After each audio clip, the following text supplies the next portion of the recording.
मोरया मोरया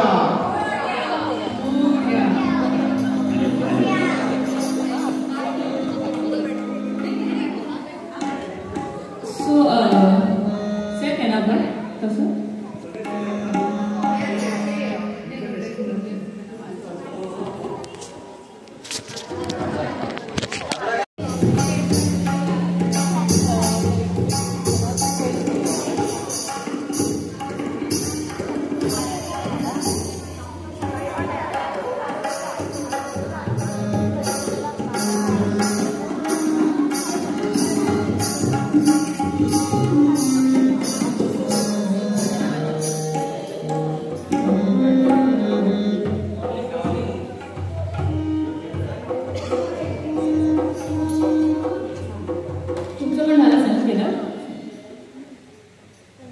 दादा सुरू करू शकतो ना सगळं 5 मिनिट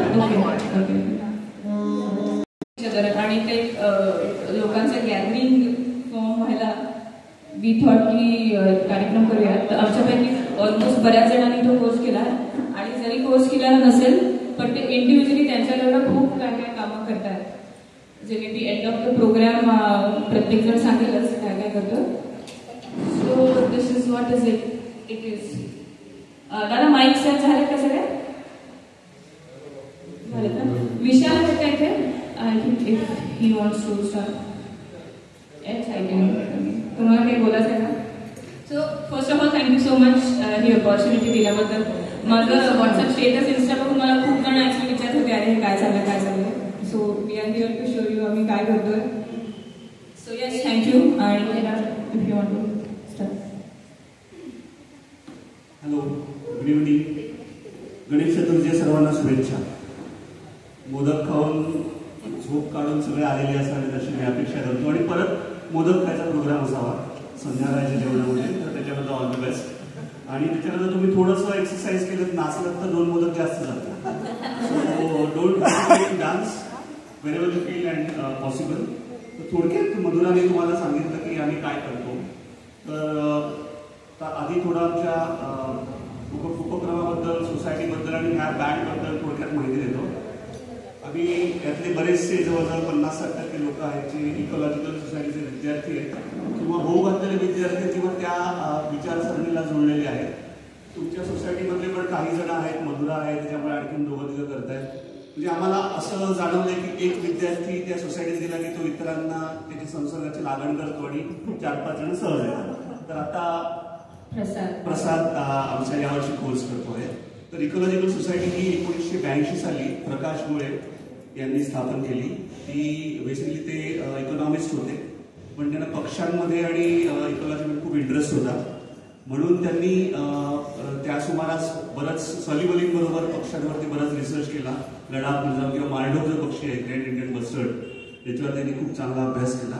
आणि हा सर्व प्रवास करताना त्यांना असं जाणवलं की पहिलं मराठी सगळ्यांना ठीक आहे समजतंय प्रॉब्लेम नाही हिंदी किंवा इंग्लिश असेल तर सांगा.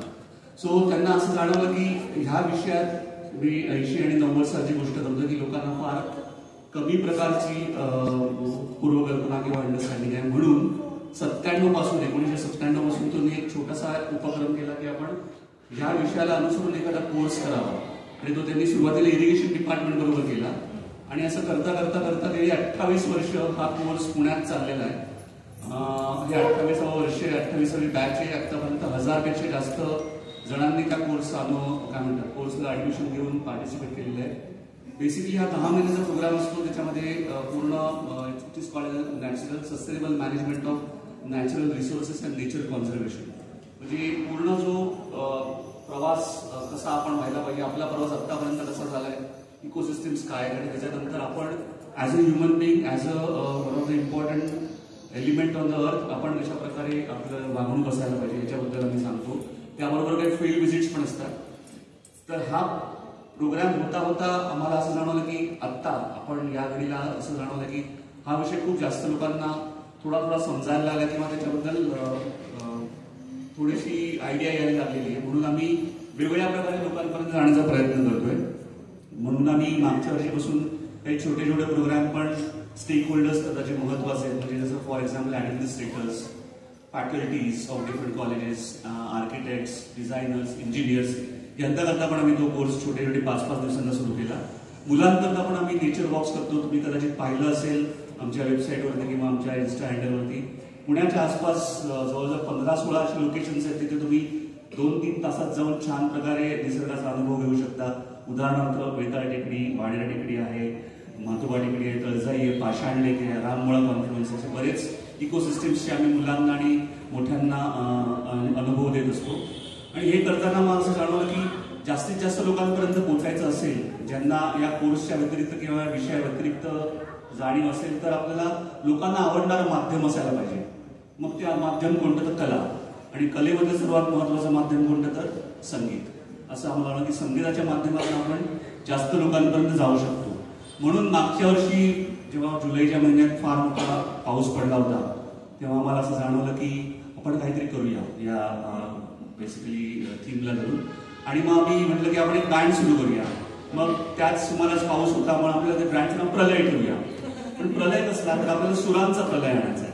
म्हणून मग आम्ही ते बँड केला. आणि मग आता पुढे काय करायचं तर पुण्यामध्ये बैठक फाउंडेशन आहे, त्यांचं एक कबीर फेस्टिवल असतो दरवर्षी.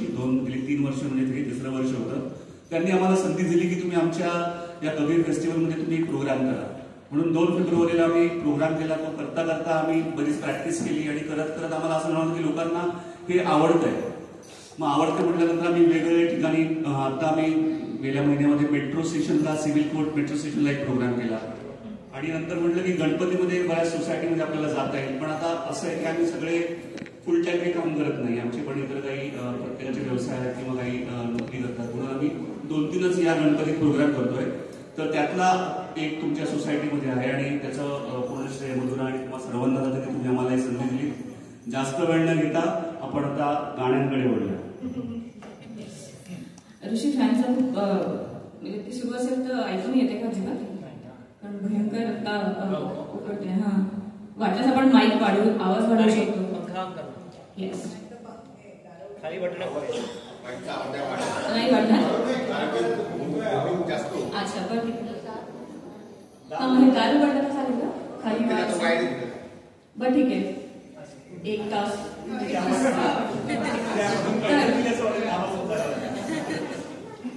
तर गौरी गणपती हा सण आपल्याकडे शतकानुशतक साजरा होतोय. हा गौरी आणि गणपतीचा मुळात उत्सव सार्वजनिक करायचं काम आपल्या सगळ्यांनाच माहिती आहे की लोकमान्य टिळकांनी केलं होतं. आणि त्यामागचं कारणही आपल्याला माहिती आहे की त्यावेळी स्वातंत्र्य मिळवायचं होतं आणि त्यासाठी ओपनली गोष्टी करणं अशक्य होतं. सो त्या जन आंदोलन जे काय उभं करायचं होतं त्या विधायक कामासाठी त्यावेळी टिळकांनी प्लॅटफॉर्म मिळण्यासाठी हे उत्सव सुरू केले. पण मग आता असं वाटतं की आता स्वातंत्र्य तर मिळून गेला, पण पुरेपूर उपभोग घेतोच आहे त्या सगळ्या प्रकारे. तर मग हा प्लॅटफॉर्म मिळाला तर तशाच कुठल्या कन्स्ट्रक्टिव्ह किंवा विधायक कामासाठी याचा उपयोग करता येईल का असं आम्हाला वाटलं ऍक्च्युली. आणि डेफिनेटली करता येईल. आपल्याला माहिती आहे सध्या हा सगळा प्रश्न किती गंभीर झालाय. आपण नुसतं चर्चा करायला त्याच्याविषयी बोलतो, पण एक काही ठोस पावलं आपल्याला उचलायला पाहिजे, थोडं सिरियसली घ्यायला पाहिजे. सो मला वाटलं ह्या थॉटसाठी ह्या प्लॅटफॉर्मचा का नको उपयोग करूया गणपती उत्सवाचा. आणि that is the reason we decided की हां ठीक आहे. आणि सोसायटी थ्रू लोकांना कनेक्ट करणं जास्त सोपं झालं. Just one to one connect होतो. कार्यक्रम झाल्यानंतर पण अर्थात we all can come together and discuss. So आम्हाला वाटलं प्लॅटफॉर्मचा पण उपयोग करायला पाहिजे आणि हेच आज आमच्या कार्यक्रमाचं प्रयोजन आहे. तर चातुर्मासातले हे सगळे उत्सव म्हणजे आता पावसाळा सुरू झाले, हे जे काही 4 महिने आहेत, आपण ऑब्झर्व केलं हे सगळे सण उत्सव जे काय आहेत ते निसर्गाशी निगडित आहेत.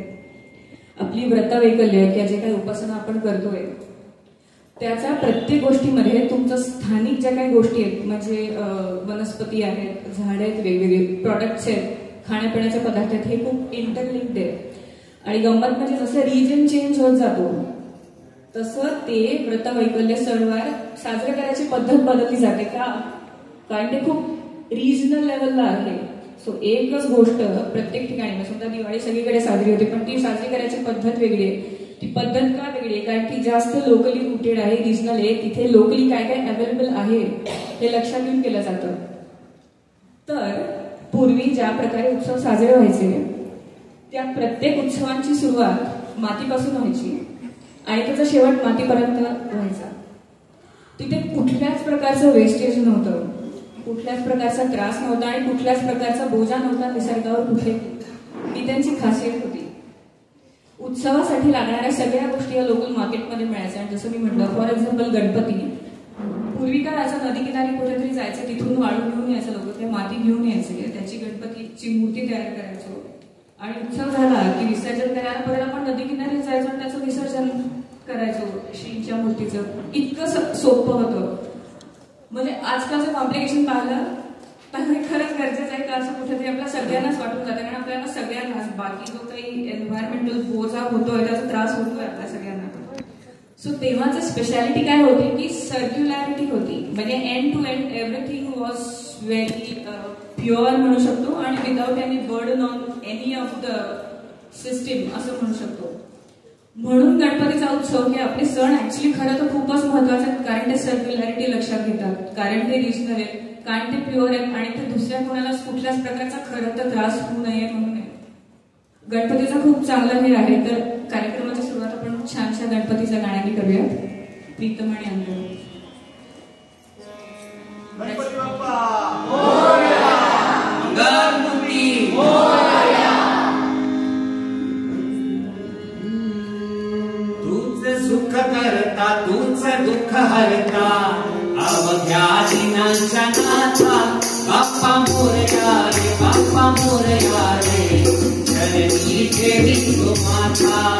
तूच सुख करता, तूच दुःख हरता, अवघ्या दिनांच्या नाथा. बाप्पा मोरया रे, बाप्पा मोरया रे, चरणी ठेवी तो माथा.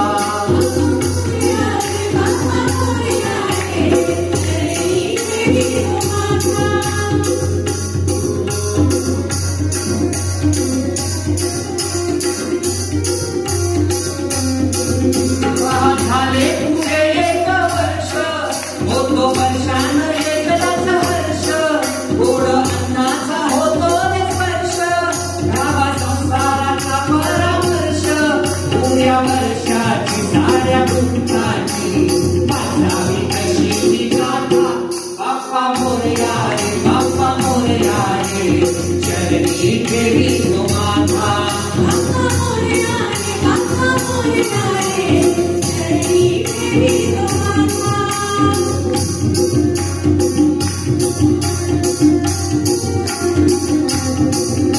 आली कशी पहात वेळ, कसा खर्चाचा बसावा मेळ, गुळ फुटाणे खोबरं खेळ, साऱ्या प्रसादाची केली खेळ, परभक्षण आणि रक्षण, तुझं पिता तुझं माता. बाप्पा मोरया रे, बाप्पा मोरया रे, चरणी ठेवी तो माथा. बाप्पा मोरया रे, बाप्पा मोरया रे, चरणी ठेवी तो माथा.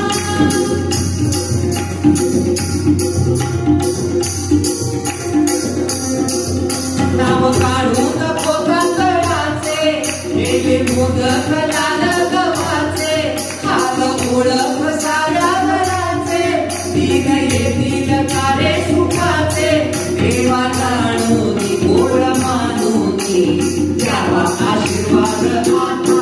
बाप्पा मोरया रे, बाप्पा मोरया रे, चरणी ठेवी तो माथा. बाप्पा मोरया रे, बाप्पा मोरया रे, चरणी ठेवी तो माथा.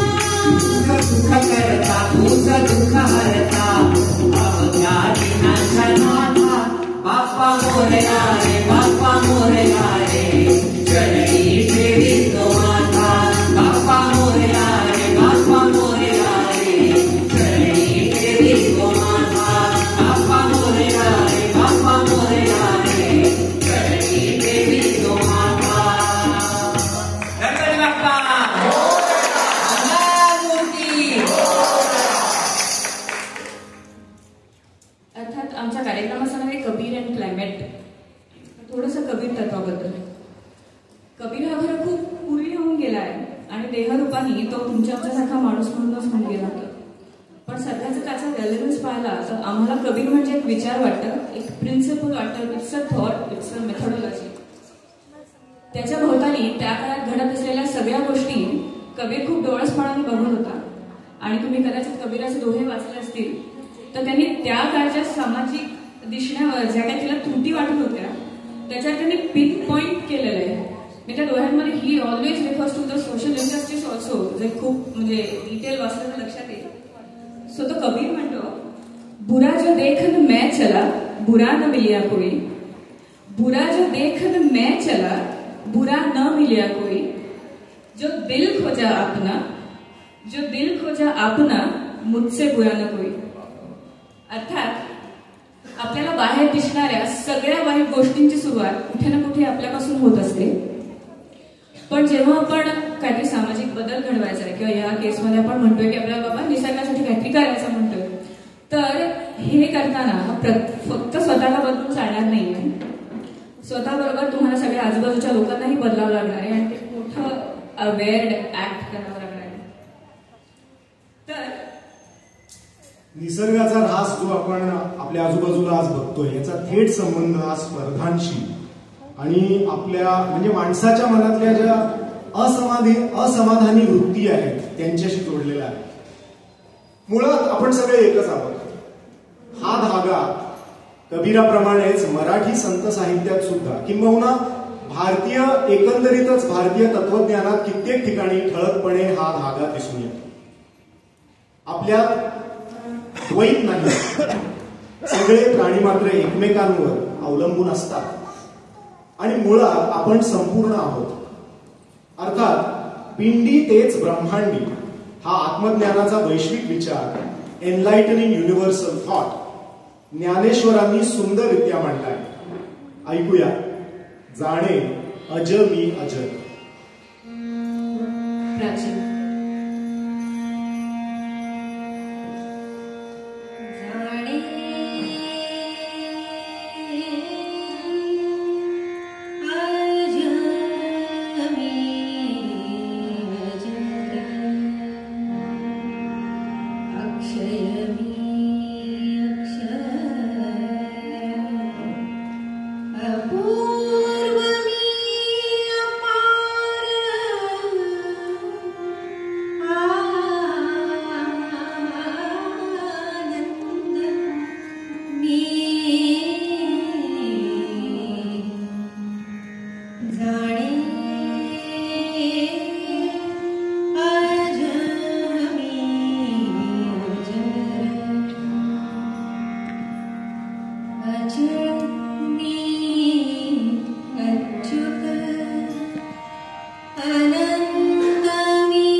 मुळात आपण सगळे कुठून आलोय, या विश्वाची निर्मिती, आपली निर्मिती कशी झाली, हा सगळ्यांना पडणारा प्रश्न. कबीर याला म्हणतो, वहा से आया नादविंद से. हा नाद म्हणजे काय, तर ब्रह्मांडातून येणारा झिणा आवाज म्हणजेच निसर्गनाद. पण या निसर्गनादापासून आपण आता दूर जातो. हा निसर्गनाद व्यवस्थित ऐकू येण्याऐवजी मला आज काय ऐकू येतोय, तर गोंगाट. आणि तो गोंगाट बाहेरचा तर आहेच, पण आतला सुद्धा. सतत उपभोगाच्या वस्तूंच्या मागे पळून आपण तो निसर्गनाद ऐकायचा विसरून गेलो. परवा जरा वेळ होता म्हणून टेकडीवर गेलो. वर गेल्यानंतर धाप लागली. जरा माझ्या श्वासाकडे बघितलं तर लक्षात आलं की होय, मी जिवंत आहे. आणि हे सुद्धा लक्षात आलं की जेव्हा टेकडीवरून दमून गेल्यानंतरच मी माझ्या श्वासांकडे लक्ष दिलं. आज आपण इतके पळतोय की त्या श्वासाला आपण गृहीत धरलंय. तर स्वतःचा एकदा श्वास आपण असा शांतपणे बघूया, त्याचा अनुभव घेऊया आणि ती श्वासाची धडधड ऐकताना जिवंत असण्याचा पुन्हा एकदा अनुभव घेऊया. यासाठीच कबीर म्हणतात, जरा हलके गाडी हाको मेरे राम गाडी वाले. हळू जा, सावकाश जा, आजूबाजूला निरखून बघा आणि स्वतःचा जिवंतपणा, जोपर्यंत हा जिवंतपणा टिकून आहे तोपर्यंत आनंदानं छान जगून घ्या. ऐकूया, जरा हलके गाडी हाको.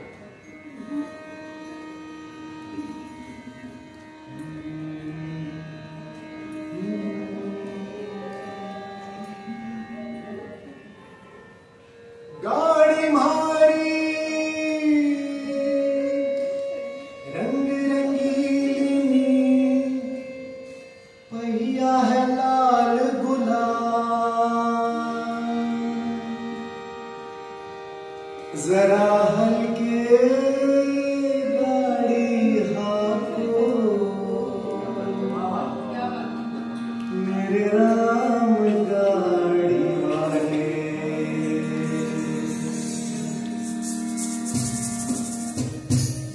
जरा हल्के गाड़ी हाको मेरे राम गाड़ी वाले. जरा धीरे धीरे गाड़ी हाको मेरे राम गाड़ी वाले. गाड़ी मारी रंग रंगीली, पहिया है लाल गुलाल. गाड़ी मारी रंग रंगीली, पहिया है लाल गुलाल. आकड़ वाली छेछड़ी और बैठन वाला राम भैया. हल्के गाड़ी हाको मेरे राम गाड़ी वाले.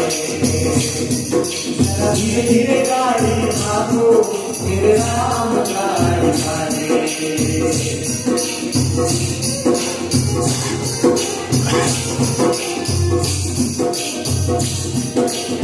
गाड़ी अटकी रेत में भाई फसल बड़ी है गाड़ी अटकी रेत में भाई फसल बड़ी है. धरनी धरनी पार कर गया पापी चकनाचूर. हल्के गाड़ी हाको मेरे राम गाड़ी वाले.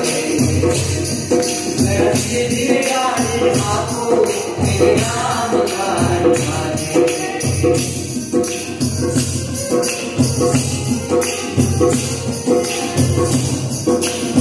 देश देश का मैं बुलाया, छाया जड़ी और टूटी.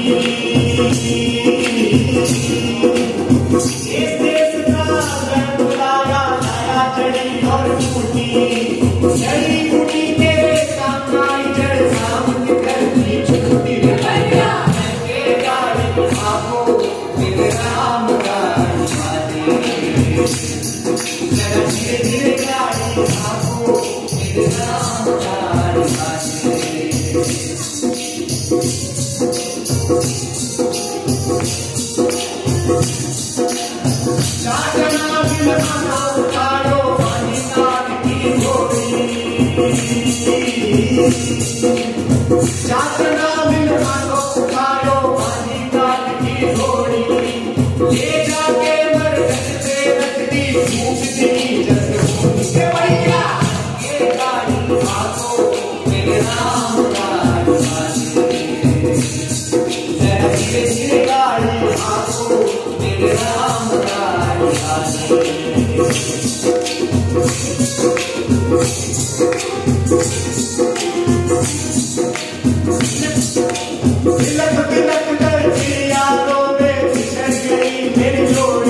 And you can always join side to side dancing. हो प्लीज जरूर या नाचायला ज्यांना वाटत असेल तर सावकाश जा, प्रेमानं जा, हे सगळं अगदी मान्य आहेच, अगदी सरळ आहे. पण आपलं मन कधी एका ठिकाणी स्थिरावतं का? एखाद्या भुंग्याप्रमाणे ह्या विषयावरून त्या विषयावर, FB वरून व्हॉट्सअपवर किंवा इंस्टाग्रामवर इकडून तिकडे हिंडत राहतं आपलं मन. मग त्याचं काय करावं बरं?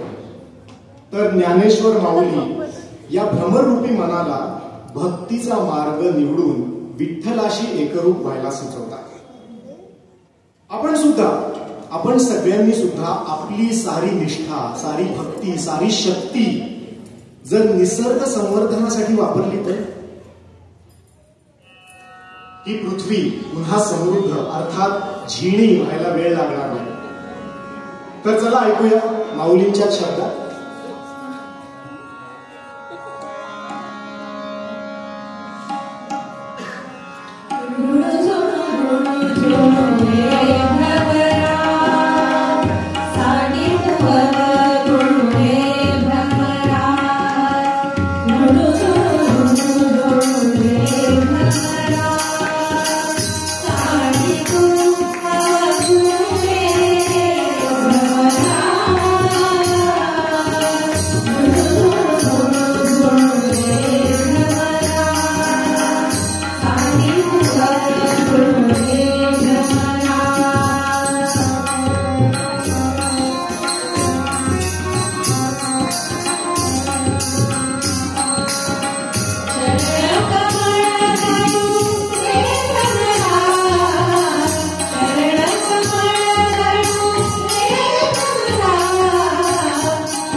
भेद बता मेरे अवधू, अच्छी करनी कर ले तू.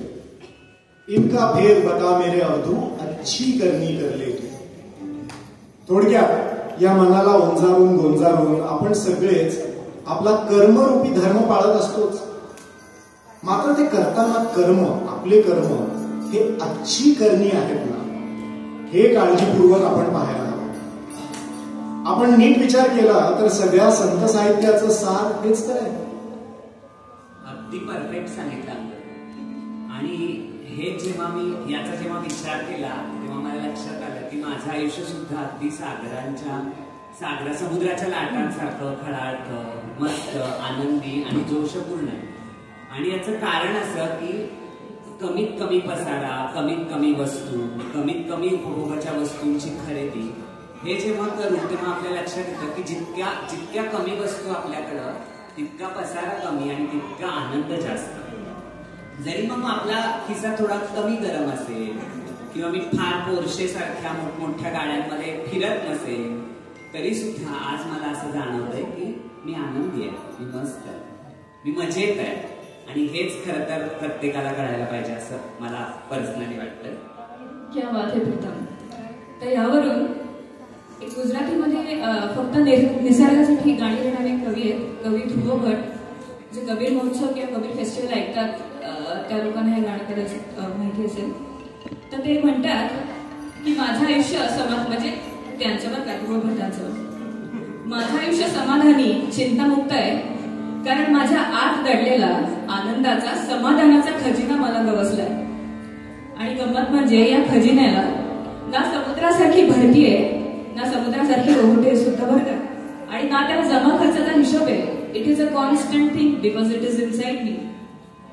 तर कसं माहितीये का, तो जेव्हा आनंदाचा खजिना गवसतो तेव्हा असं लक्षात येतं की ही नदी, हे आकाश, हे धरणी, हे सगळं काही माझं आहे आणि मी सुद्धा या सगळ्यांचं आहे. चल जरा ऐकूयात कवी ध्रुव भट यांच्याच आवाजात. आणि मला आता परत सांगायची गरज नाहीये, नवरात्र थोडंसं दूर आहे पण दांडियाचं सगळ्यांनीच फेर धरायला हरकत नाहीये. And I know many well. Let's start.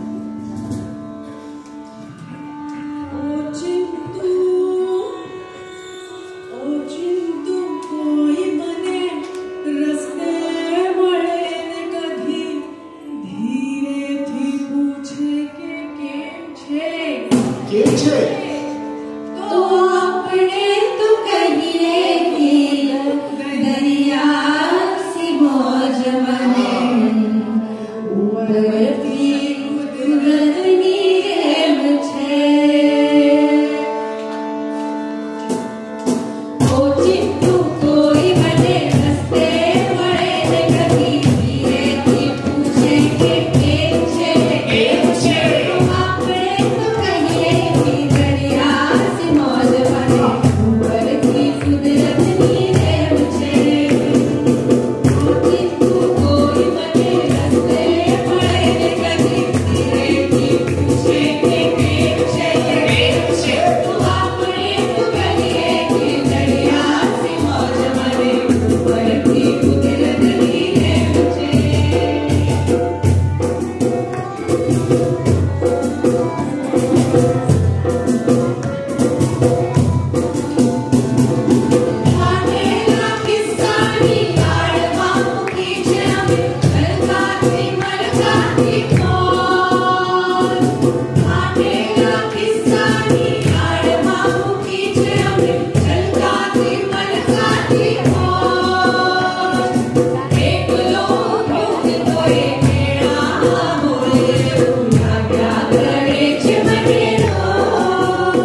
मी गात असताना मला इथून टाळ्या मिळत नव्हत्या बरं का, पण तुम्हाला मिळाल्या. पण अशी हो ना अशी गाणी ऐकली आणि आजूबाजूला आपण जी चाललेली वृक्षतोड जंगलतोड सुद्धा बघतो तेव्हा खरंच खूप त्रास होतो आणि आपण काहीतरी करायला पाहिजे असं सतत वाटत राहतं. हे चुकीचं आहे, थांबवायला पाहिजे असं नक्कीच वाटतं. पण मग प्रीतम असाही प्रश्न येतो रे की म्हणजे मी एकटा काय करणार किंवा माझा छोटासा ग्रुप असेल तर मग आम्ही करू तरी काय शकतो? शक्ती किती आमची, बळ किती आहे? तुझं अगदी बरोबर आहे. पण काहीही करायचं असेल तर आपल्याला काय व्हावं लागतं, तर आधी निर्भय व्हावं लागतं. तर कबीर असं त्याच्यावर रोखठोक म्हणतो की सत्तेपुढं सत्य बोलायला घाबरू नका, पण त्याचबरोबर वेगळी वाट चालायला सुद्धा घाबरू नका.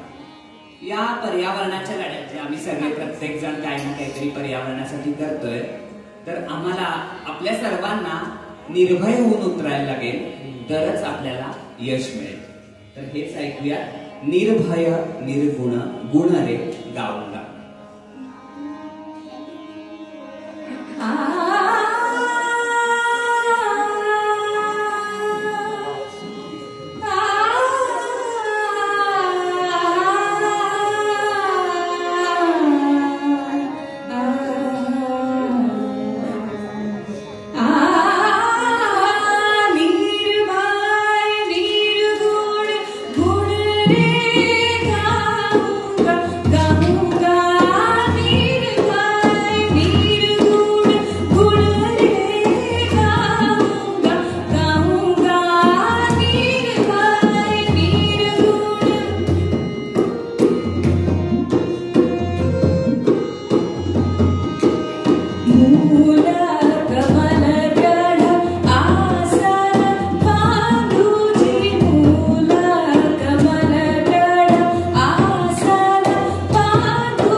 निर्भय होऊन आवाज उठूया, म्हणजे अरेरावी नाही बरं का.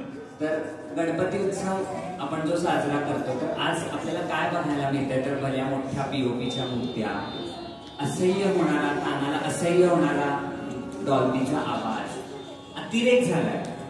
खरं तर मधुरानं जेव्हा सुरुवातीला सांगितलं की काहीतरी विधायक काम करण्यासाठी आपण हा गणेशोत्सव सुरू केला होता लोकमान्यांनी, पण हा विधायक मुद्दा आता राहिलाय का, तर आता फक्त मोठमोठ्या मूर्त्या आणि भल्या मोठ्या आवाजाचे डीजे, आणि हे फक्त गणपती उत्सवात नाही तर कुठल्याही सणाला आपल्याला दिसतात.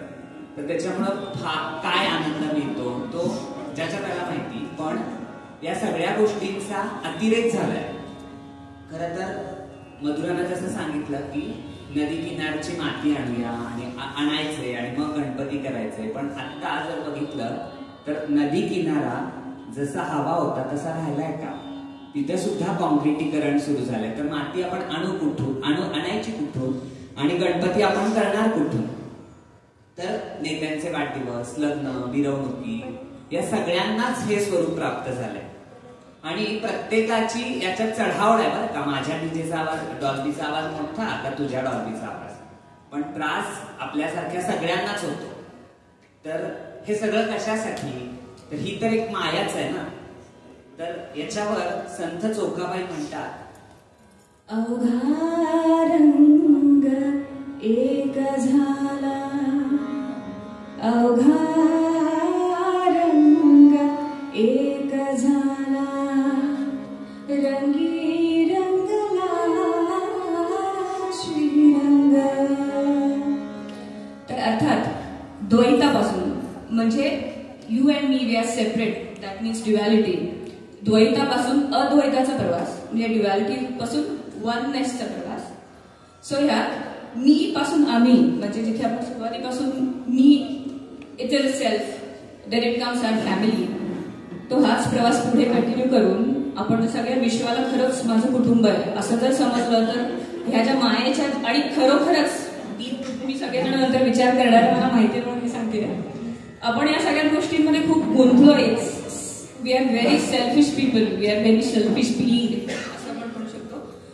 सो मी पासून आम्हीचा प्रवास आणि आम्हीपासून आपणचा प्रवास हा ऍक्च्युली आपल्या सगळ्यांचा इमोशनल लेवलवर, मेंटल लेवलवर प्रवास व्हायला पाहिजे.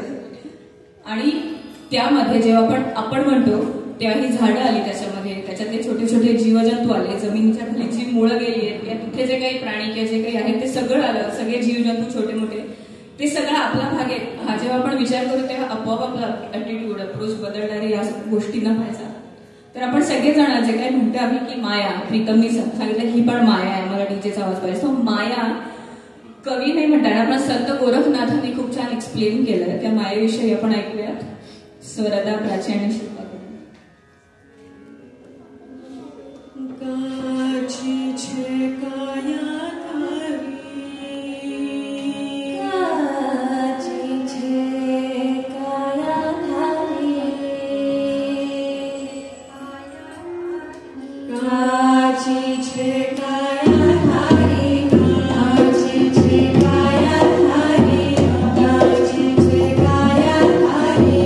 झुकड़ी छे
सुंदर.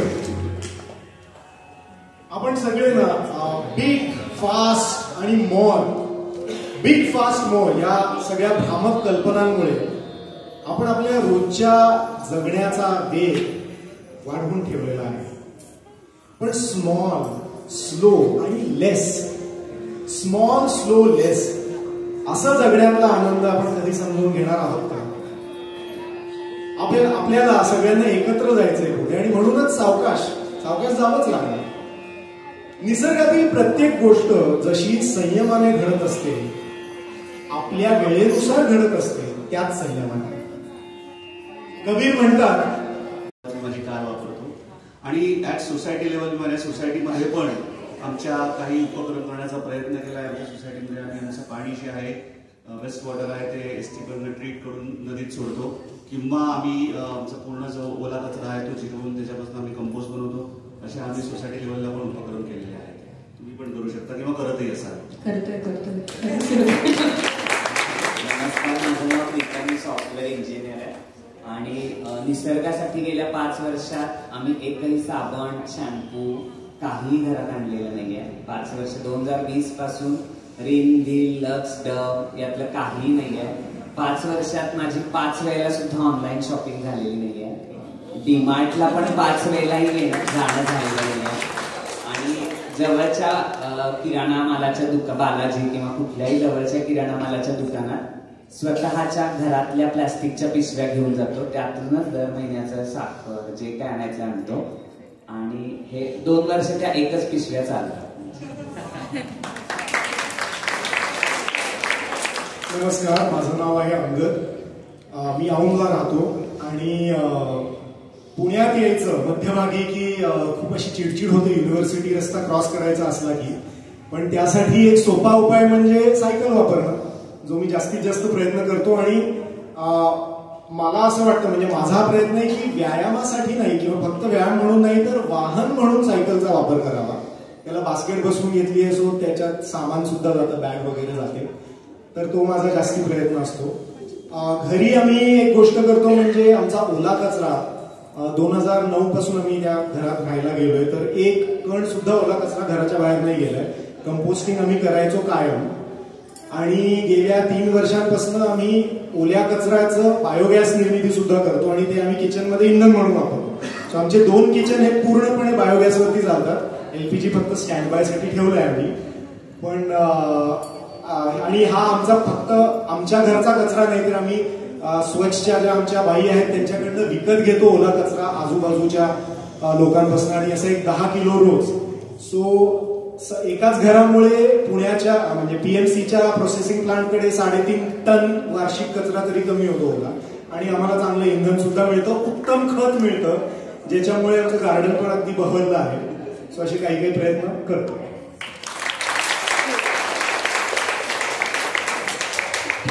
प्रोडक्ट्स वापरणं शक्य नाही आपल्याला,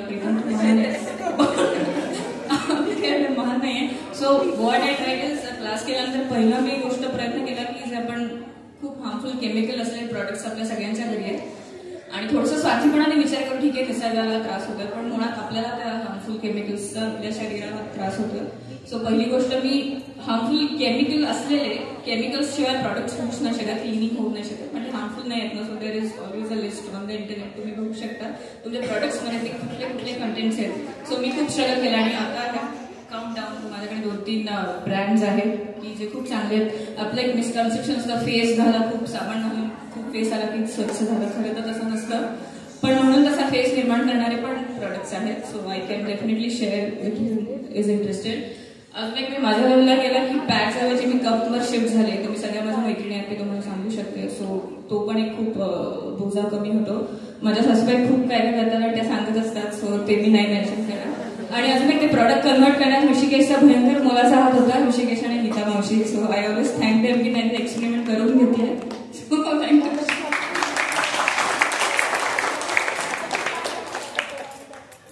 घरात खूप सारे पाहुणे येणार असतील तेव्हा डिस्पोजेबल ताटं वाट्या न वापरता चक्क बिल्डिंगमधल्या लोकांकडनं मी घेऊन येते की तुमच्या मला स्टीलच्या ताटं वाटा द्या, माझ्याकडे फंक्शन आहे. आम्ही सिरियलमध्ये थोडंफार करायचा प्रयत्न करत होतो. अरे वा, बसी मिळते.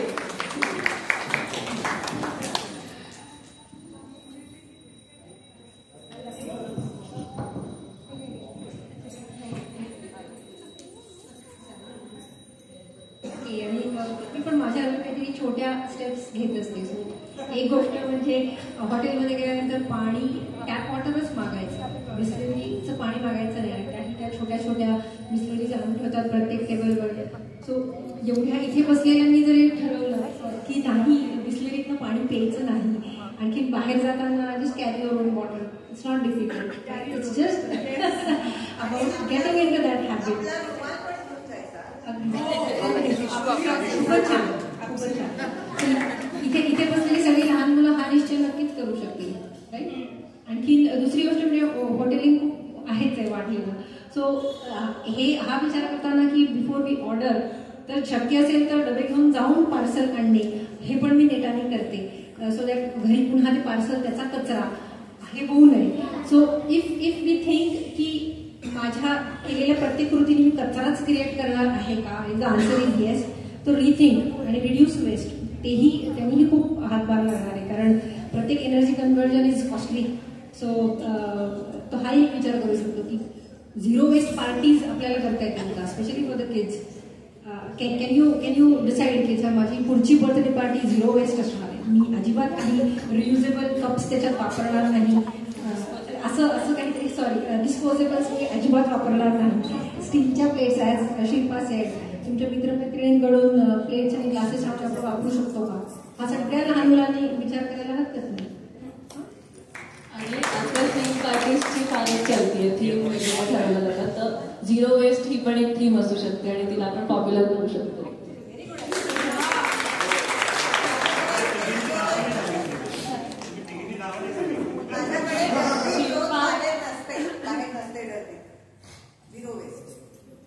हो,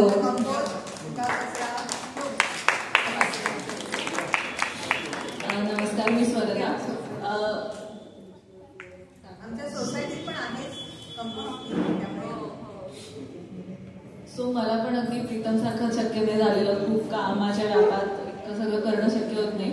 पण मी माझं परचेस खूप कमी करण्याचा प्रयत्न केला आहे. मिनिमलिझम फॉलो करायचा प्रयत्न करते की वस्तू घेतल्याच नाही गेल्या पाहिजेत, म्हणजे त्याचा कचरा पण अर्थात कमीच क्रिएट होईल.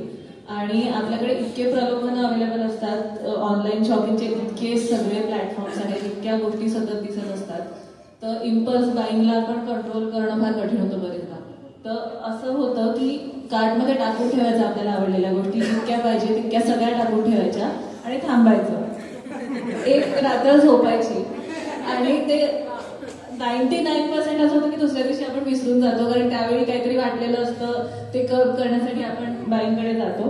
सो त्यांनी इम्पल्स बाईंगला फार आटोक्यात आणलंय माझ्यासाठी.